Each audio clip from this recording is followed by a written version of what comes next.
Hey everybody, Mark Masters, Always Bookin Comedy. We've got Mike Stricker from Chicago, Illinois. Great comedian, great dude all around. Real psyched to talk to you today, Mike. How are you doing? Great, man. I had a comedy event today, one of my unorthodox ones.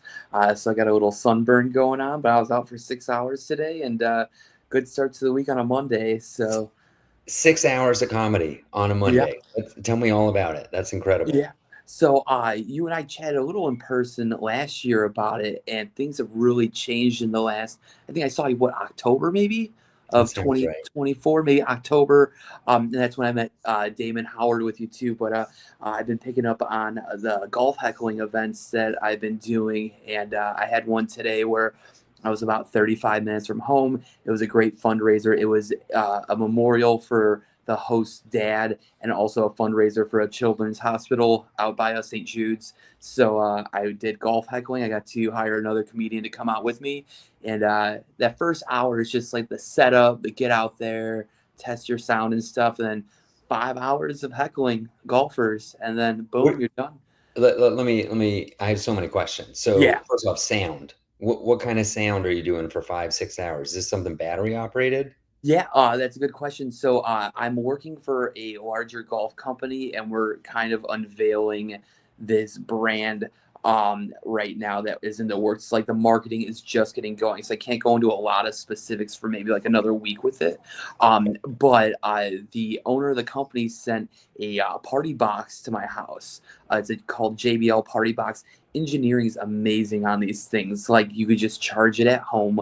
I brought it out there with me. I think it's 24.4 pounds. And so I bring this speaker with. There's like a little plug in the back that I just put this Bluetooth adapter to, two wireless mics, and then two like kind of announcer style stands with like a heavy bass. Like the wind, it was super windy today. They weren't going anywhere. Just super high quality stuff. And it runs for at least 6 hours because I was at about 30% battery by the end of it. But it was my test run with all the equipment at this specific one today. 10 out of 10, no notes. It was perfect. So That's awesome. That's great. What was your best heckle today? today, I told a guy that he looks like he calls the Lerner and Rowe phone number when he's lonely. Lerner and Rowe are two very like unorthodox accident lawyers out by us. Like their phone number is 222-2222. So you're like, how many children have butt dialed these like accident lawyers? So Got it. That's funny. Very specific, hyper local. Love it. yeah.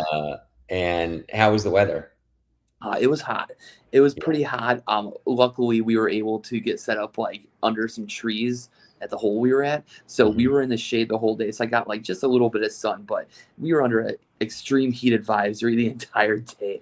But the nice thing, some of these golf ones start at like in morning. So like this Mhm. one, we got out there at like 8:15. It started at 9. It didn't hit 90 until like just after noon, and we were out of there at like 1:45. So like like the back end of it was getting really hot, but like in the morning, your adrenaline's going. That first couple hours feels like 10 minutes. So it was Oh, pretty nice. sweet. You're Yeah. busy. Yeah. Yeah. Well, I trust me. Everybody knows about heat right now, but I rolled into Arizona, Phoenix area on Friday. It was 116 degrees, and oof. Thank goodness I was in a club for the weekend and not out on a golf course.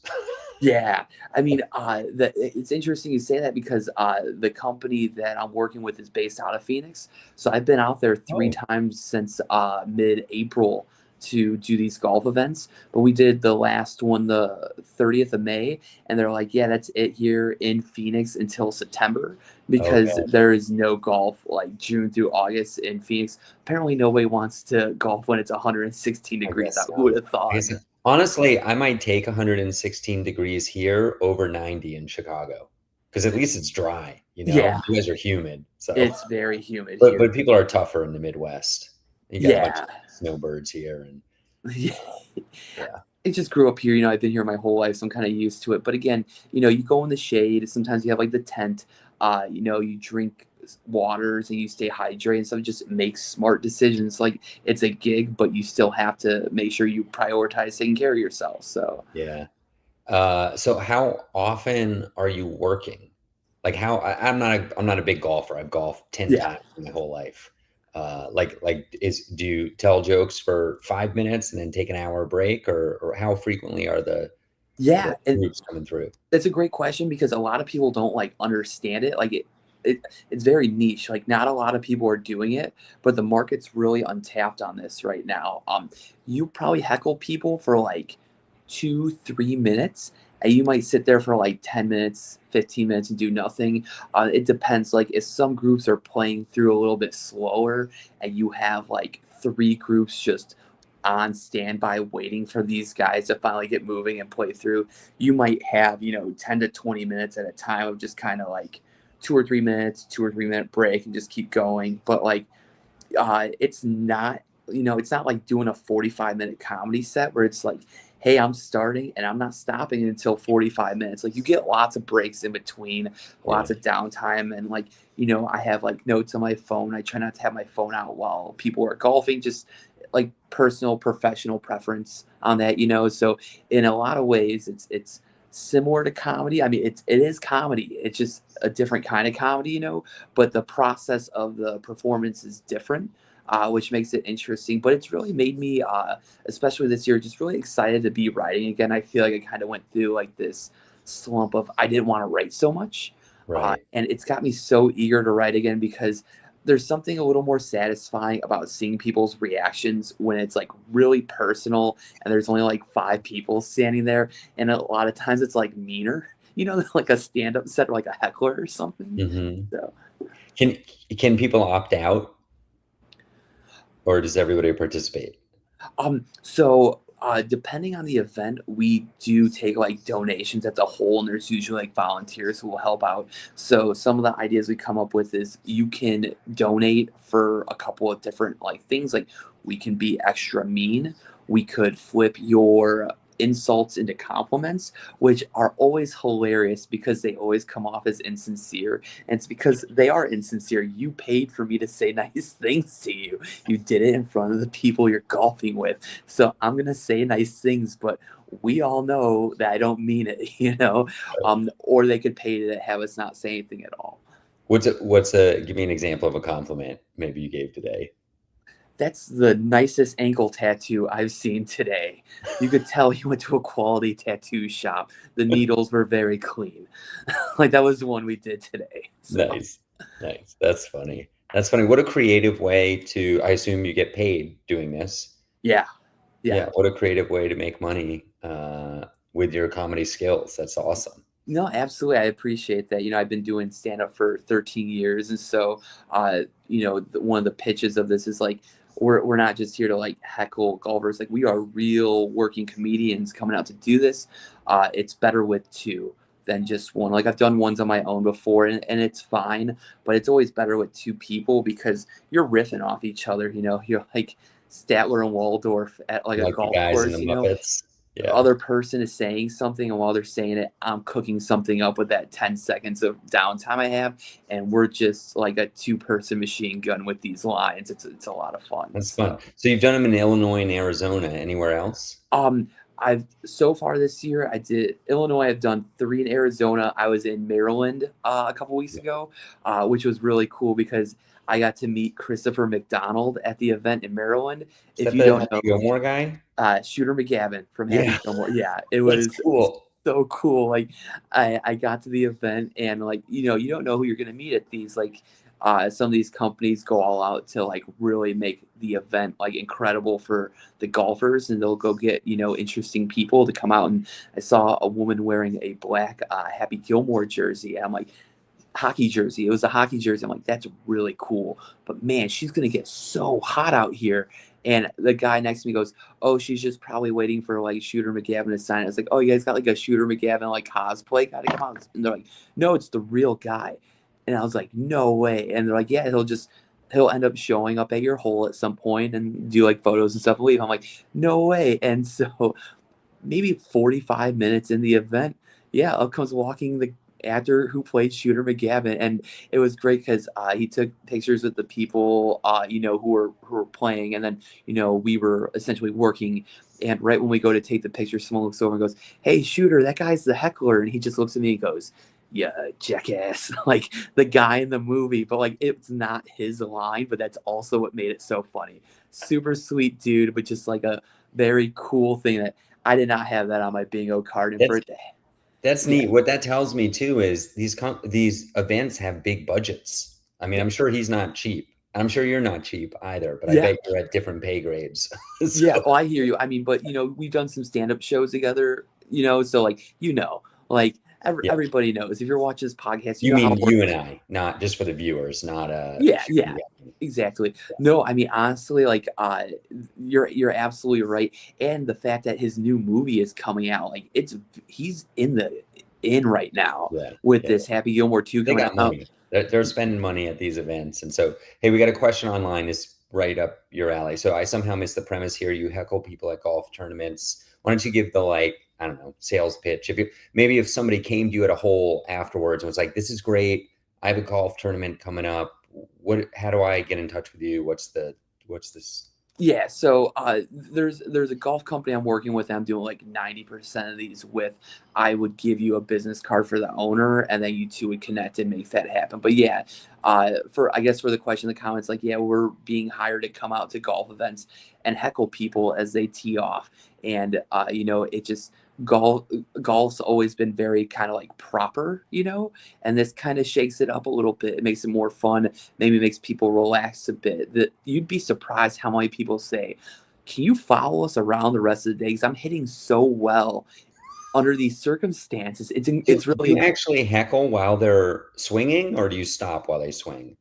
it depends on the person, but I'll do both. Like usually we'll just kind of like roast them as they're like walking up. But yeah, I'll say stuff out to people like while they're swinging. We'll just like whoa whoa whoa, or like wait, or make like a fart noise or something, or sometimes we have like a an air horn or like a siren and stuff like that. Just whatever we could do, but like keep in mind also this isn't like PGA or Live Golf, right? These are like corporate events. These are fundraising events. People don't have a paycheck pending on how well they golf. Sure, Right. there might be some prizes and stuff, but like the idea at these events is loosen up, like have fun. So Yeah. those are the crowds that we get.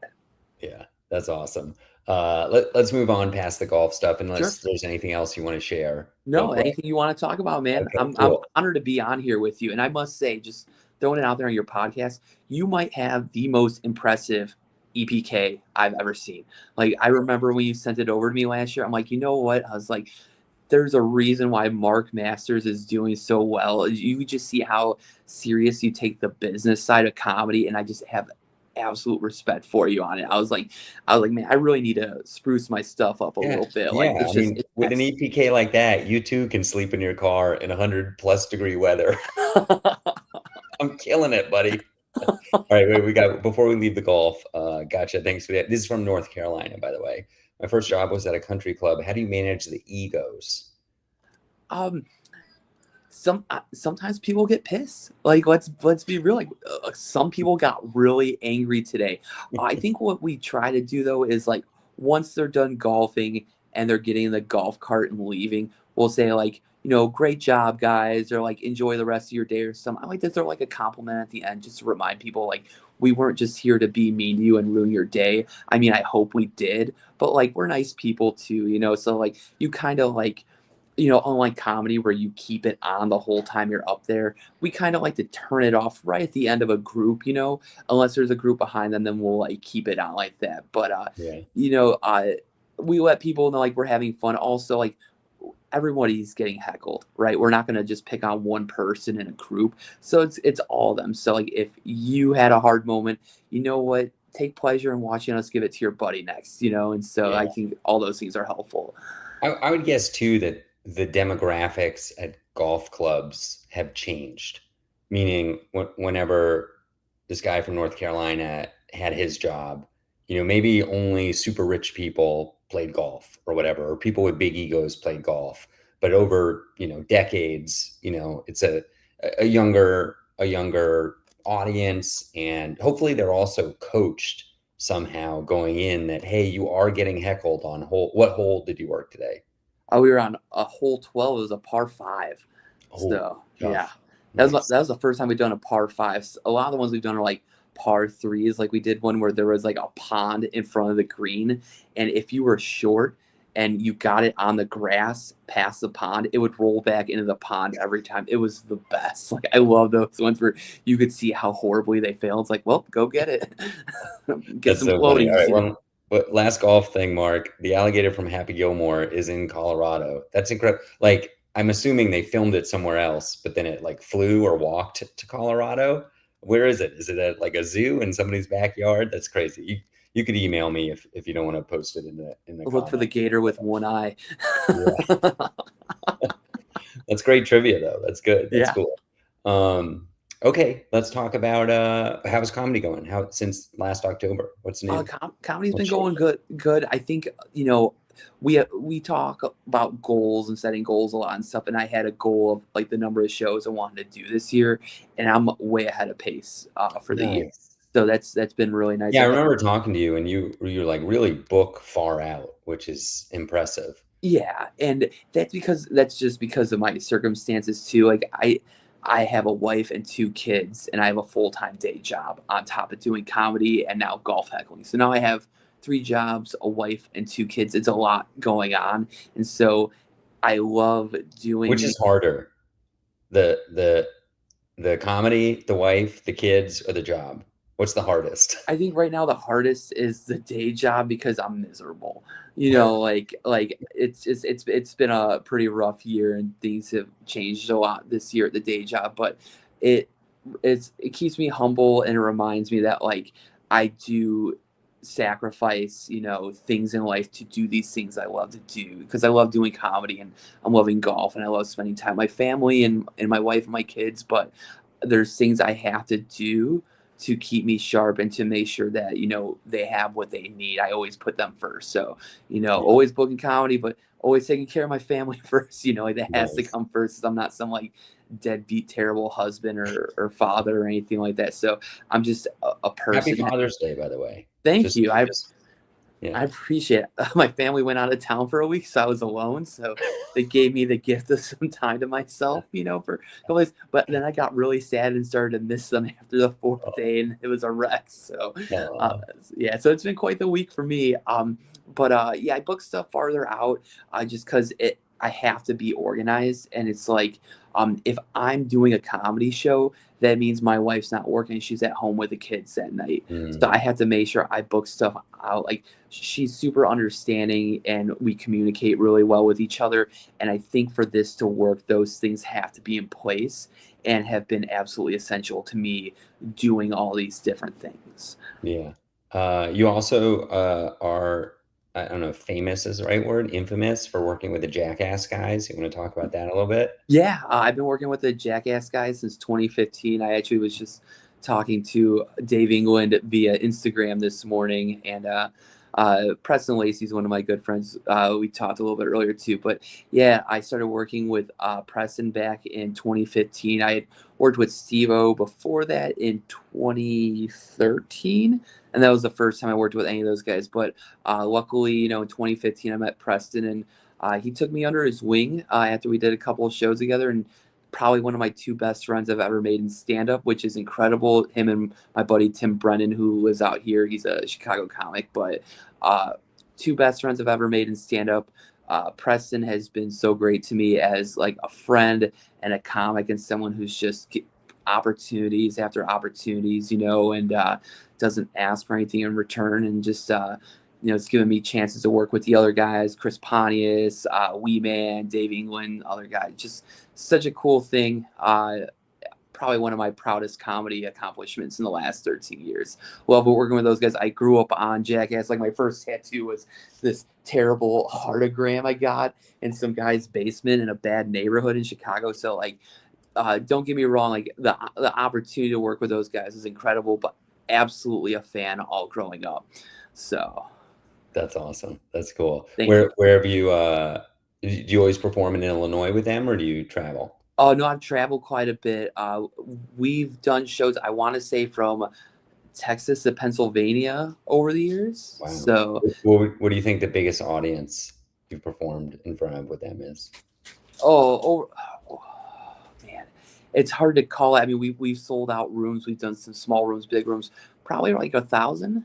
Wow. That's So crazy. yeah, a lot of times I would say it depends, right? Because maybe I'm just out with Preston. Maybe it's Preston and Wee Man.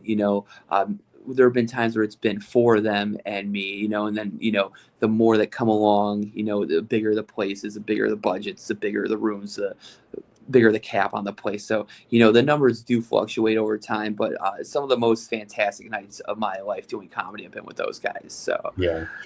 Are those shows different than a typical stand-up show, or is it like host, feature, headliner?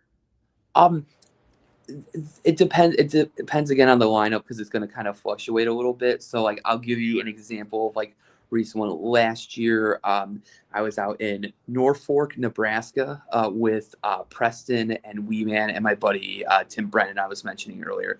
So for those shows, what we did was Preston actually hosts the show, and it's like, well, shouldn't he headline the show? He likes the idea of infusing himself throughout the show because we've done shows where me and Tim open up and people are like, who are these guys? Like, why should we care kind of a thing? And Preston like has been such a good friend to us. He's like, let me go up first. I'm going to host the show and then I'll bring you guys up and do time in between. So Preston hosts, Tim goes up and does, his time. I go up and do like a feature set and then Wee Man would come up and close out the show.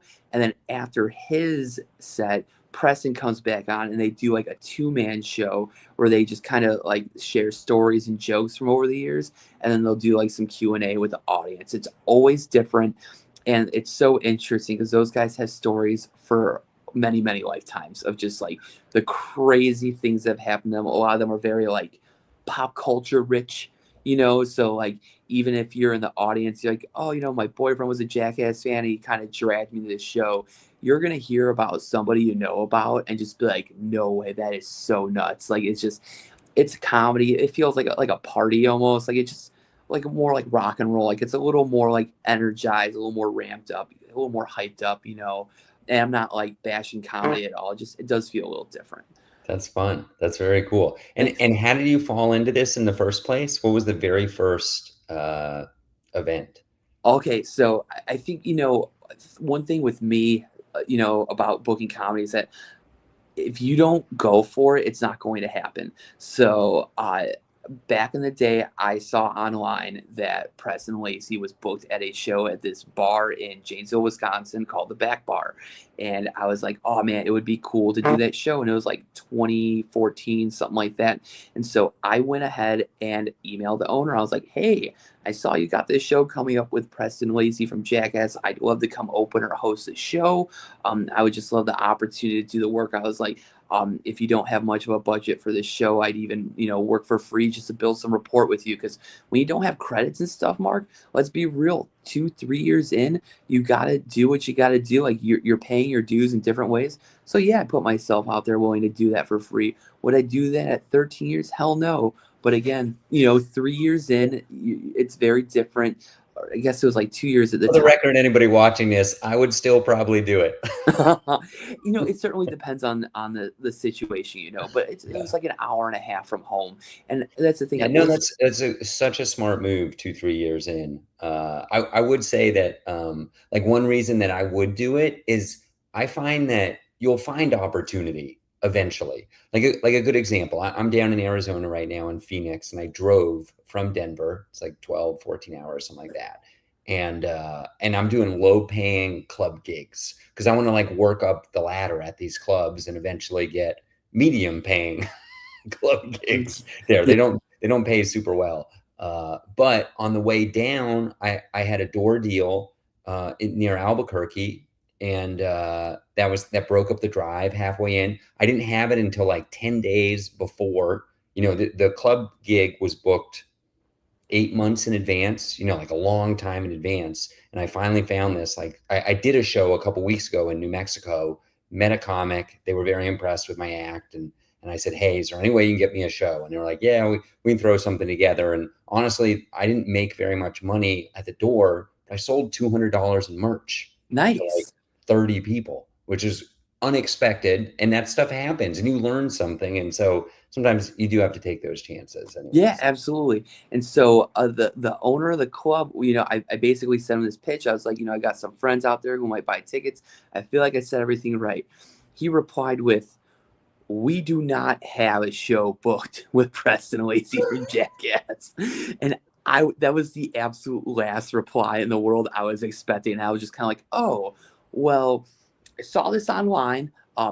If you happen to end up booking Preston Lacey from Jackass, I'm interested, so let me know." So like a week goes by and I get an email from him. He goes, "Well, it turns out somebody at my venue booked him and nobody looped me into it. So now we have this show." And because like, in a way I feel like he made like a mistake on it, he Hmm. was willing to reach out and offer me a spot. And he's like, "You could bring another person with you too to open the show." So I was like, "Great." So I brought my buddy Tim Brennan with me, and the two of us have been working, with Preston ever since they had a sold out show the night after that, and I went and I did that one with them, another like 40 minutes from them, from where that was at in like Wisconsin, and it was great. We hit it off, and became friends, and That's awesome. yeah, Yeah, he's and that just reinforces what I just said. You yeah. took a gig that was low pay, maybe no pay, but it over 10 years, it has turned into a lot of work and opportunity.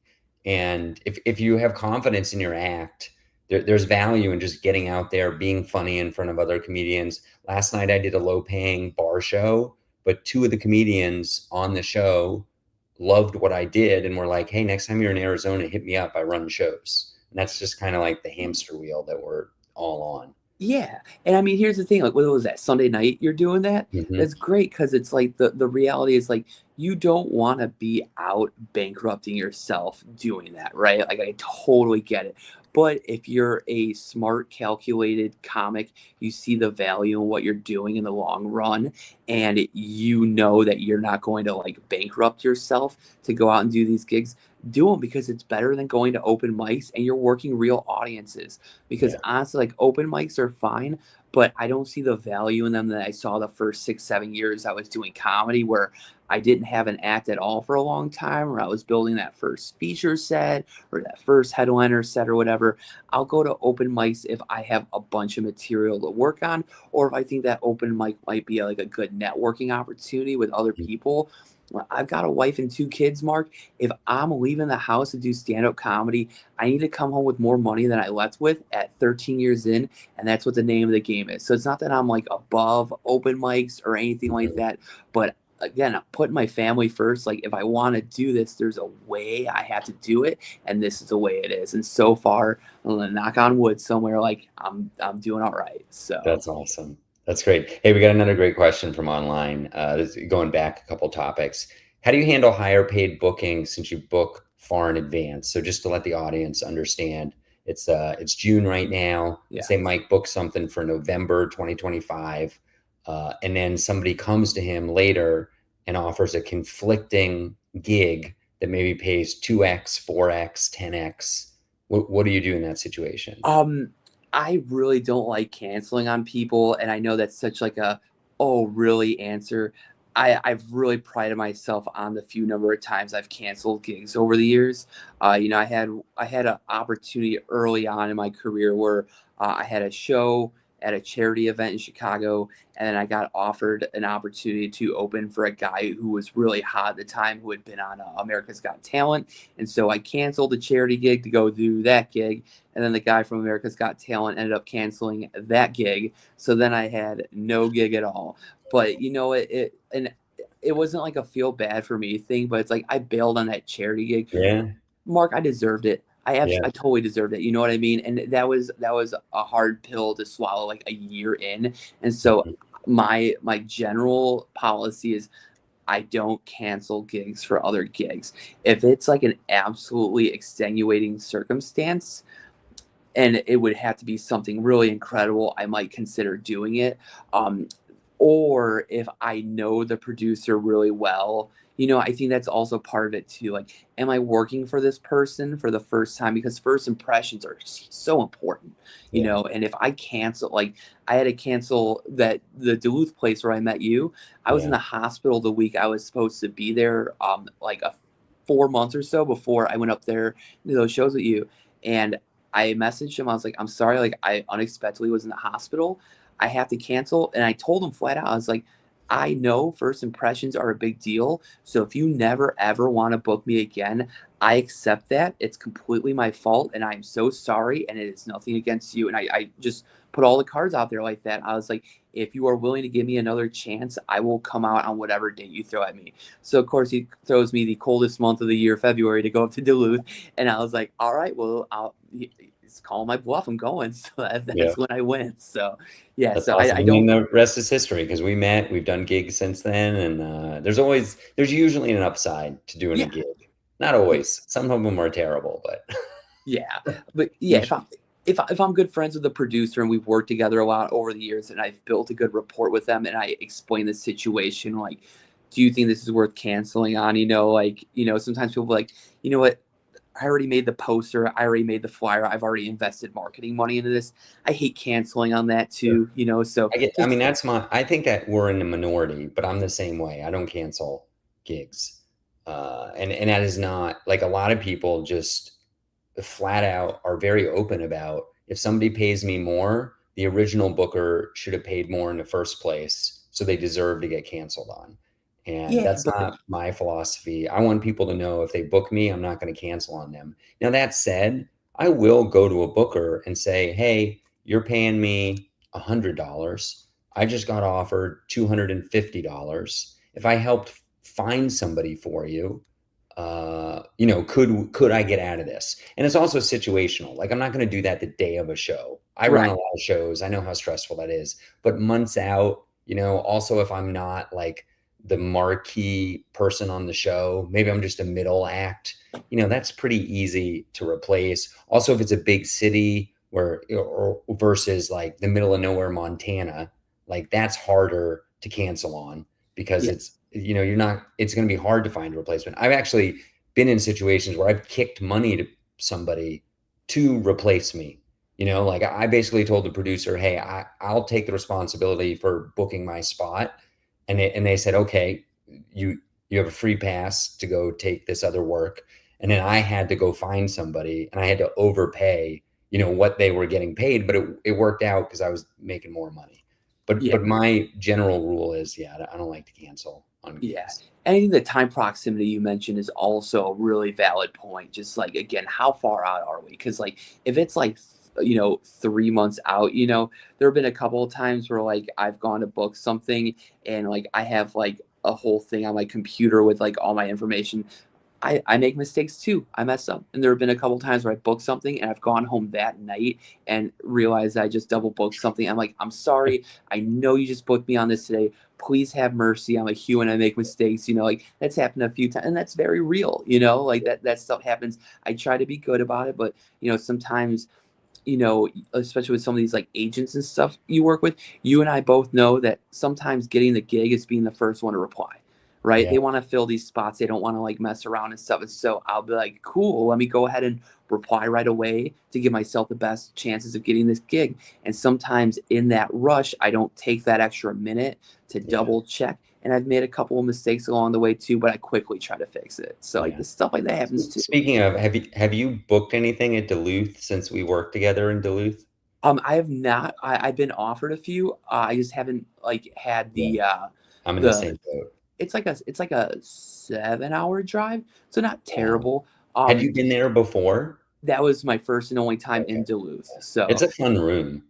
oh, it was great. I And mean, you that get to first do show two we did, shows, and so it's a great opportunity. yeah, and the But the crowds the were booker good. changed, which is why I'm asking. And I have been offered things, and I've said yes, but they have not reciprocated yet.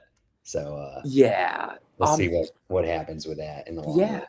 If the opportunity's right to go back there, like I'll totally go back. But like uh I'm gonna like say like I'm content with how my calendar is filling up because we're all like little like slaves to our comedy calendar, and we don't talk about it enough. But like, you will look at your calendar for July, and you will personally have some sort of sense of your worth in comedy based on how packed that calendar is. Are you doing like some good paying gigs? Are you doing some cheapy gigs just to get some spots on the calendar? Are you doing some like, low dough to no dough charity gigs just to get some good, karma back in the world, whatever. Every month we're all going to look at our calendars, and it's going to give us our sense of value in comedy and how well we're doing and stuff, no Yeah. matter how well we're doing or not on stage. So we all do it, we all go through it, and that's what the Yeah. name of the game Plus is. plus there's a level of effort to every gig, and that one, for me especially, sounds like for you as well, that's a high effort to get there. Like, I Yeah, gotta fly, I gotta rent a car. Traditionally, I've done it many years, and I usually loop in a feature. The feature rents a car. Maybe we're sharing hotel rooms, so I gotta find somebody who's willing to fly for not a lot of money and share a hotel room with me. And hopefully we add on some extra shows, but you don't know that ahead of time. So that whole thing it's a lot of work to put that together. yeah. Yeah. All right. Well, we got to wrap this up. Any other wisdom you want to share real quick about booking comedy, about the business? um it's going to be different for everybody. Everyone's going to have their own path. There's local clubs I've always wanted to work at that I've never worked at. I'm not saying I'm an expert on any of these things. I just kind of talked today about what works for me. Uh, there's many different ways to get there. Hopefully, if you're listening to this and you're adopting a path to get there, you're trying to be a good person along the way while you do it too, because I think that's more important than anything. So, That's a good message to close on. How can people find you, Mike Stricker? I'm on the socials. I'm on the Instagram and the X. I still call it Twitter. I don't care. It's at Mike Stricker _. You can find me on Facebook, facebook.com/Mike Stricker Comedy, or just send me a friend request and I will accept that too. So, It's awesome. Thanks for all the information and good luck with all the golf stuff. That sounds really cool. One last bonus question. Do you ever get to golf for free? um, I don't like it's pretty bang bang with like the timeline of these. Like I'm Mhm. not like hanging around a bunch afterwards. But there are times where people will come up and feel like they're like putting some heat on me by asking me to swing for them. And I usually hit a pretty good ball, but it's usually just like way left into the woods. You know what I mean? I'm like, well, now you got to go get your ball. So, Incredible. All right, Mike Stricker, this was a ton of fun. And shout out to Mark in North Carolina for the questions. Thank you so much, making hi, Mark. this Thanks, Mark. Many more Marks. fun and interesting. And hope everybody's staying cool during this heat wave across America. And we'll see you next week, every Monday, Always Booking Comedy. Bye bye.